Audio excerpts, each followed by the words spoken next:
الحمد لله نحمده ونصلي على رسول الكريم أما بعد فأعوذ بالله من الشيطان الرجيم بسم الله الرحمن الرحيم قال الله تعالى في كتابه المجيد ولا تقربوا الزنا إنه كان فاحشة وساء سبيلا صدق الله العظيم زما د ویورس کتونکو ناظرینو السلام علیکم ورحمة الله وبرکاته ممکن نن تاسو ته کومه ټاپینګ او کومه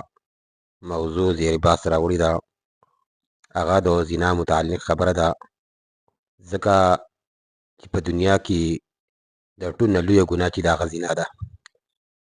د دې پورې به زه یو مختصر حدیث هم بیان کوم جناب محمد صلی الله علیه وسلم صحابه کرامو ته وفرمایل یا رسول الله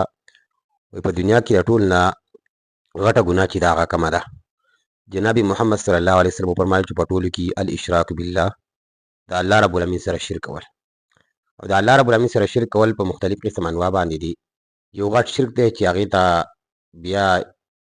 شرک عظیم هم ورته ویلی شوی دی هغه دا چې څوک د الله رب العالمین سره شریک کي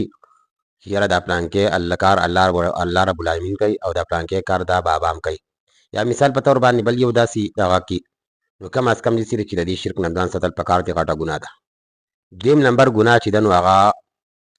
خپل اولاد قتلول د څه د وجې نه د دې د وجې نه چې یاره زما د اولاد چې کومه دی دا چې پیدا شي د دې د رزق به څنګه بندوبست کېږي دا خو به بیا ماته د رزق کمی راشي د دې د وجې نه رزق او دا به پخوا زمانه کې مخکې زمانه کې به داسې شوم دي چې خلکو به خپل اولاد څه کول دا قتلول نو دغه اولادونه دا قتلول دا سره دا عظیمه ګناه ده د دې نه ځان ساتل پکار دي چې څنګه تعالی الله رب العالمین رزق درکوي داسې به ستا اولاد لم ورکوي ځکه چې الله رب العالمین پیدایش کوي او د دې بندوبست کوونکی بیا څوک دی هغه ذات دی چې هغه اسمانونه او ځمکې ودرولي دي اسمانونه یې ودرولي دي او ځمکې یې څه کړلي قایم کړي دي نو پکار ده چې موږ په خپل رب العالمین باندې بروسه او توکل وکړو دریم نمبر تپوس وکړو شو چې دریم نمبر بیا ګناه کومه ده لویه ګناه ده هغه دا چې د خپل ګاونډۍ جینۍ ده او ته د هغه سره څه وکړې زنا بدپیلي وکړې نو پته ولګېده چې ګوره یو خبره خو دا ده چې دا ولې دومره عظیمه ګناه ده یو وجه دا ده چې ګوره دلته ګاونډي په تا باندې اعتماد وکړو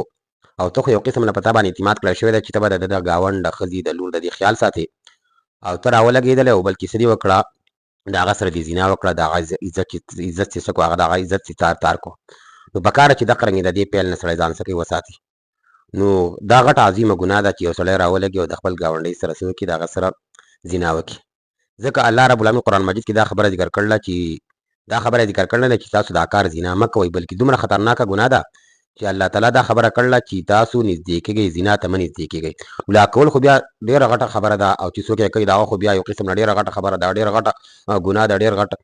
یو دام دی چې دا سړی اخلي دا زنا چې کوي خو الله تعالی فرمایي چې تاسو دې ته نږدې کېږئ نو دا نږدې کېدل چې دا یو عظیمه ګناه ده او دا نږدې کېدل دپاره دغه رنګې د هغې دپاره ذرایع دي چې هغه سړی استعمال کړي لکه مثال په طور باندې دغه رنګې څه وکړي یا پردۍ ښځې ته نظر وکړي د هغې د وجې نه د هغه مینه محبت د په زړه کې ورننوځي نو مطلب دا چې دا یو قسم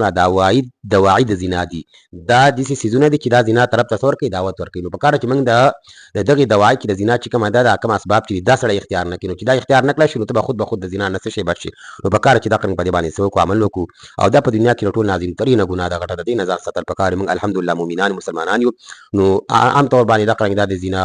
هغه په جار باندې شروع دی په یو ځای کې په بل ځای کې نو پکار چې یاره دو یو قسم لږ احساس د ځان سره پیدا کړي او د زنا نه ځان څه کړي د دې نه ځان بچ کړی شي نو دا به ډېره ښه خبره به وي نو دا ویډیو چې کومه ده دا د مخکې ملګرو سره نورو سره هم څه کوم شیر کوئ چې تاسو هم په دې باندې څه کېږي فایده میلاو شي واخر